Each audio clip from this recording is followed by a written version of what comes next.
নমস্কার, আমি রিঙ্কিস ক্রিয়েশনে তোমাদের সবাইকে ওয়েলকাম। আজকে আমি আমার ছাদ বাগানে একটি নতুন সদস্যকে যোগ করতে চলেছি, যা হলো নীল জবা। আমার ছাদ বাগানে বিভিন্ন ধরনের ফুল গাছ আছে, কিন্তু এই নীল জবার গাছ একটিও নেই। তাই আমি এক পরিচিতি নার্সারি থেকে এই নীল জবার গাছটি কিনে এনেছি। গাছটির দাম 40 টাকা। আজকের ভিডিওতে আমি তোমাদের সঙ্গে শেয়ার করব যে এই গাছটিকে আমি কি করে আমার ছাদ বাগানে বসালাম। তাহলে চলো ভিডিওটি শুরু করা যাক।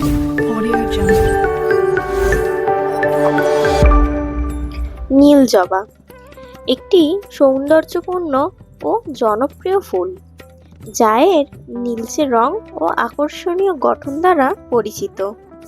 যদিও প্রকৃতপক্ষে নীল জবা খুবই বিরল, তবে নীল জবা কোনো প্রাকৃতিক প্রজাতি নয়, বরং একটি হাইব্রিড বা জনন প্রক্রিয়ার মাধ্যমে এটি তৈরি। এশিয়া এবং প্রশান্ত মহাসাগর অঞ্চল জুড়ে এটির চাষ করা হয়।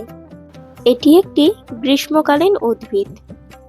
এই নীল জবার গাছ বাগানে, ছাদ বাগানে কিংবা ঘরের আশেপাশে যে কোনো জায়গায় আমরা করতে পারি। এবারে বলি গাছটিকে আমি কি করে টবে বসাবো। প্রথমে একটি টবের মধ্যে নিচের দিকে আমি কিছুটা ইটের টুকরো দিয়ে দিয়েছি, যাতে ড্রেনিং সিস্টেমটা খুব ভালো থাকে। এবারে আমি আগে থেকে কিছুটা মাটি তৈরি করে রেখেছিলাম। মাটি তৈরিতে আমি এখানে ব্যবহার করেছি 4 ভাগ দোআঁশ মাটি, 2 ভাগ পচা গোবরের সার, 1 ভাগ কোকোপিট বা পাতা পচা সার, 1 ভাগ বালি, 1 মুঠো হাড় গুঁড়ো এবং কিছুটা পরিমাণে সুপার ফসফেট। এবং অবশ্যই করে এই মাটির সঙ্গে তোমরা ফাঙ্গিসাইড ব্যবহার করবে। তো এই প্রসেসেই আমি আমার ছাদ বাগানে সমস্ত গাছের মাটি তৈরি করি। এবারে গ্রো ব্যাগটা খুব আলতো হাতে আমাদের সাবধানে ছিঁড়তে হবে, যাতে গাছের রুট কোনোভাবে ডিস্টার্ব না হয়।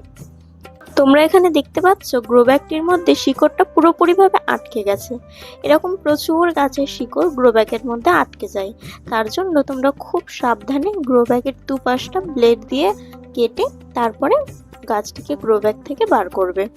আমার গাছটি বসানো হয়ে গেছে। এবার যে মাটিগুলো তৈরি করে রেখেছিলাম ওই মাটিগুলো এবার টবের চারিপাশ থেকে আমি ভরে দেবো। ব্যাস, আমার গাছ লাগানো হয়ে গেছে। জবা গাছের সেরকম যত্ন পরিচর্যা করতে হয় না, তবুও আমি জবা গাছের সম্পূর্ণ যত্ন পরিচর্যা নিয়ে একটি ভিডিও তৈরি করেছি। ডেসক্রিপশনে লিংক দিয়ে দেবো, চাইলে তোমরা গিয়ে ভিডিওটি দেখতে পারো। তাহলে জবা গাছের কি করে পরিচর্যা করবে তা নিয়ে তোমাদের একটি আইডিয়া হয়ে যাবে। ব্যাস, হয়ে গেছে। এবার গাছ লাগানোর পর জল তো অবশ্যই দিতে হবে। তো আমরা এখানে ফাঙ্গিসাইড বলে জল ব্যবহার করছি, যাতে গাছের গোড়ায় কোনো রকম ভাবে ফাঙ্গাস আক্রমণ না করতে পারে। এবং কিছুটা ফাঙ্গিসাইড জলে গুলে আমি গাছটির পাতায়ও স্প্রে করে দিয়েছি। এরপর গাছটিকে আমি শেডের তলায় রেখে দেবো। তো এই ছিল আজকের ভিডিওটি যদি ভালো লেগে থাকে চ্যানেলটি সাবস্ক্রাইব করে পাশে থেকো। পরবর্তী ভিডিওতে আবার খুব তাড়াতাড়ি দেখা হবে। সবাই সুস্থ থেকো, ভালো থেকো, সাবধানে থেকো।